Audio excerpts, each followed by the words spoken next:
Sou da volante, hoje eu tô com o cão no escuro. Por que que chama o Zé Rufino de valente e tal e Bezerra de covarde? Por que que chama Bezerra de covarde? Porque muita gente ainda tem na cabeça que o que aconteceu lá em Angico foi um massacre, foi uma covardia, simplesmente porque Lampião tombou ali. O que aconteceu ali foi um combate.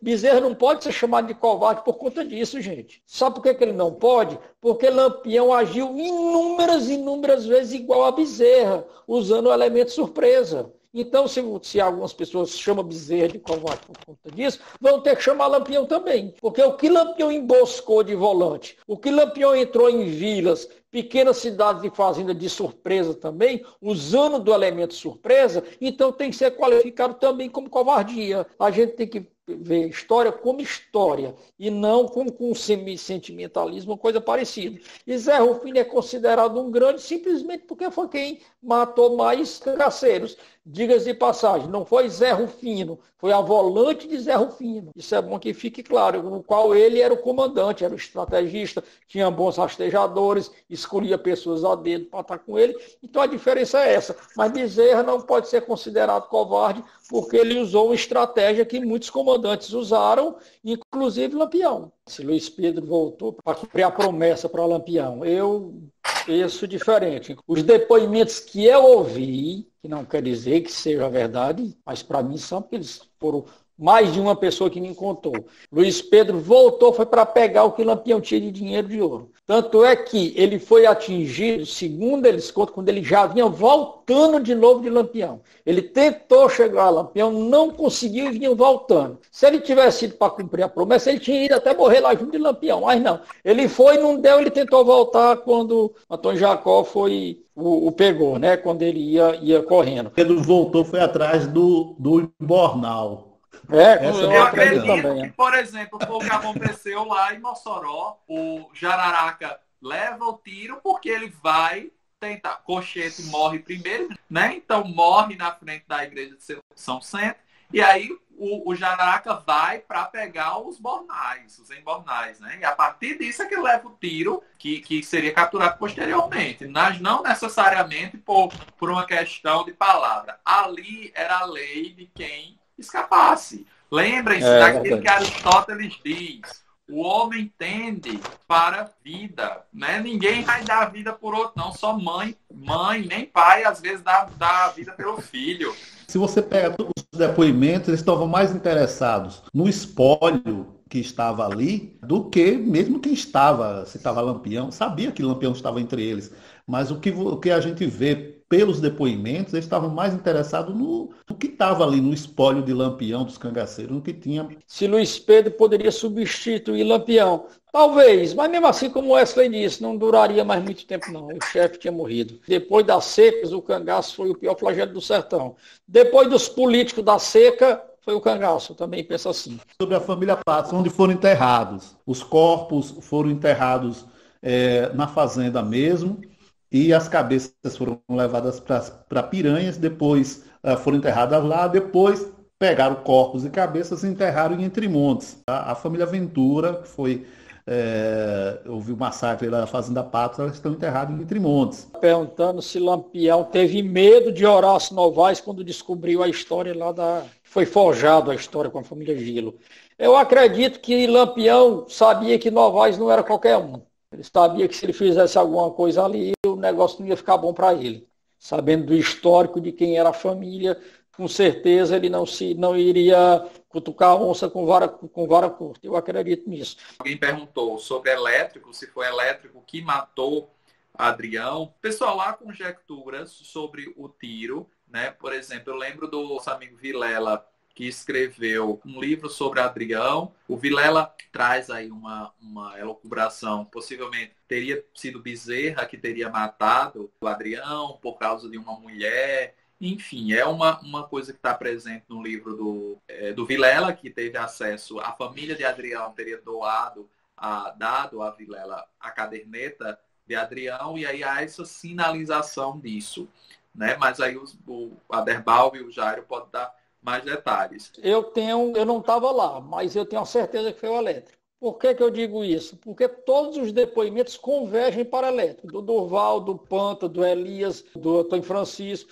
Todos eles contaram que era o Elétrico que estava atrás de uma pedra. Foi talvez o último a ser morto. E contaram que viram que o João Bezerra metralhou ele foi furado e tudo. Está nos depoimentos. Eu acho muito difícil que todas essas pessoas tenham contado a mesma história. Quanto à questão da história do Bezerra e do Adrião, terem uma mesma amante, por conta disso, a gente dizer que o cara matou ou mandou matar sem ter provas, isso para mim não tem nada a ver.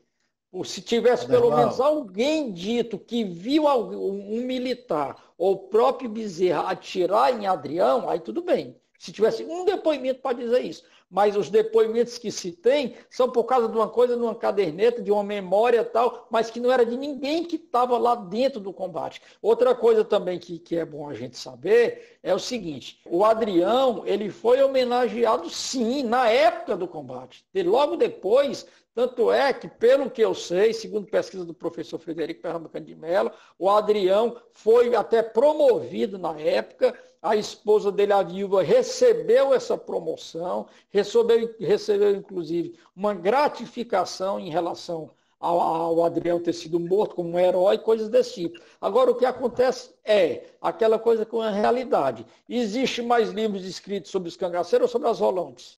A história do Adrião caiu no esquecimento.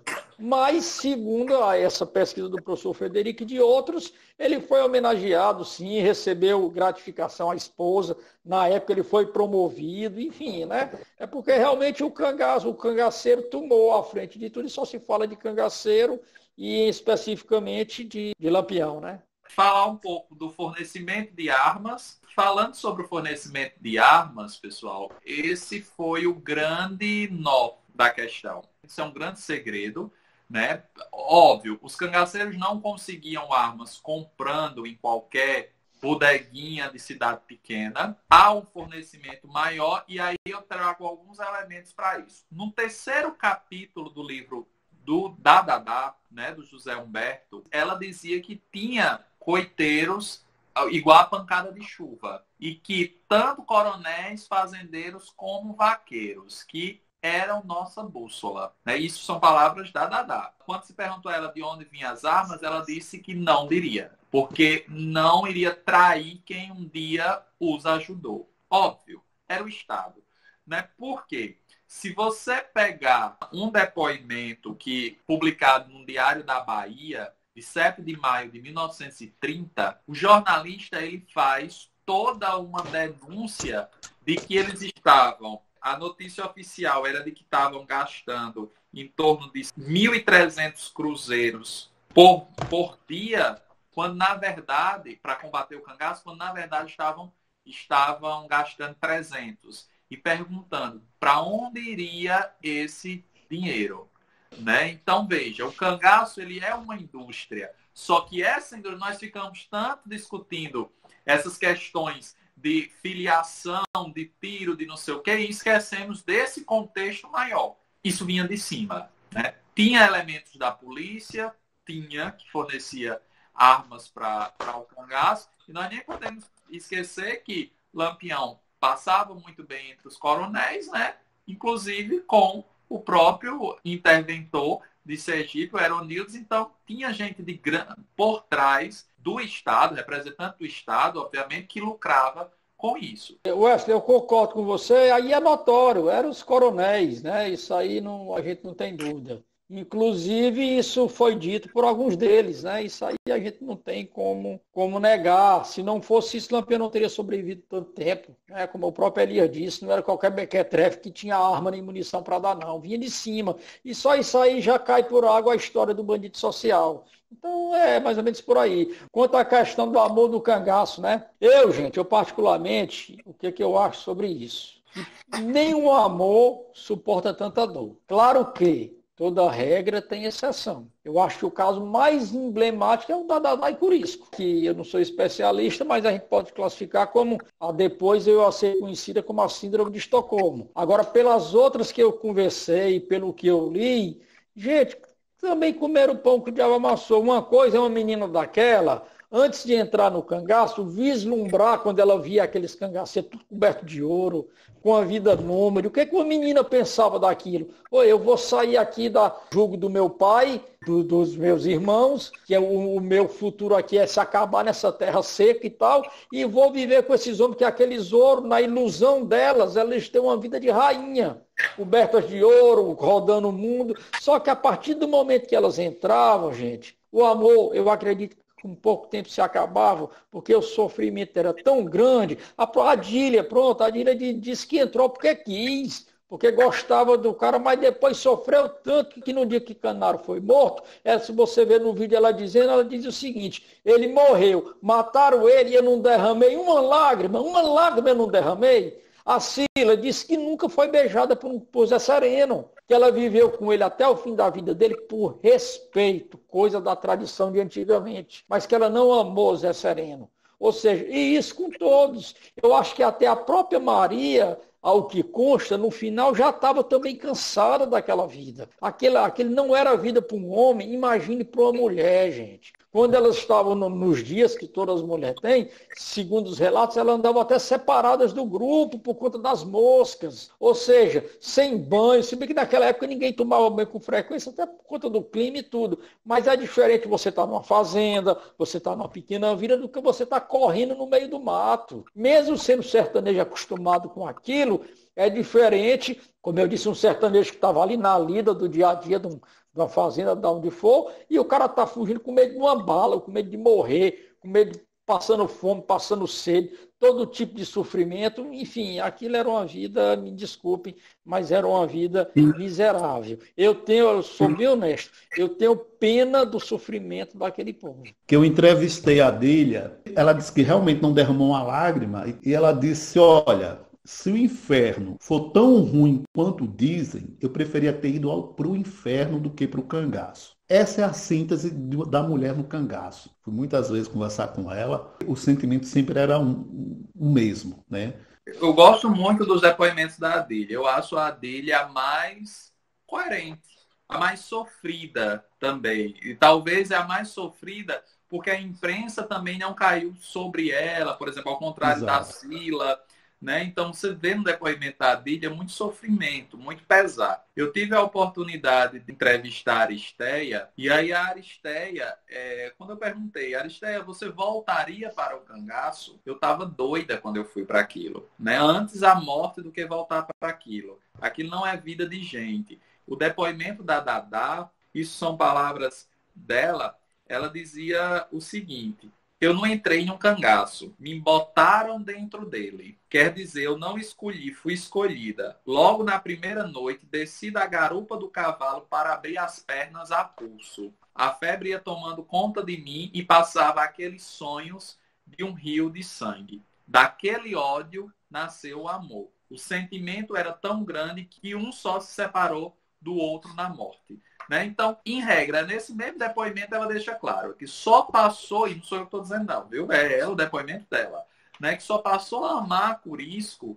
depois de 2 anos. E depois de ele tratar ela, chalerar, como dizemos aqui na Paraíba, chalerar muito ela, né? Para que ela pudesse passar a amá-lo. Né? Isso só depois do primeiro filho. Eu acredito que há um romanceamento muito grande nessa ideia das mulheres no cangaço, mas que essas mulheres sofreram muito mais do que tiveram suas vantagens no cangaço. Se o cangaceiro que elas seguiam morresse, muitas delas seriam mortas.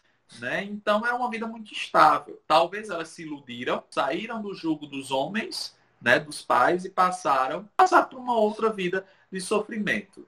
Bom, é isso aí, pessoal. Indiferentemente de qualquer coisa, se todo mundo pensasse igual, ninguém estava aqui debatendo. O bom é isso. E ficou tudo dentro da camaradagem, dentro do respeito aqui com todo mundo.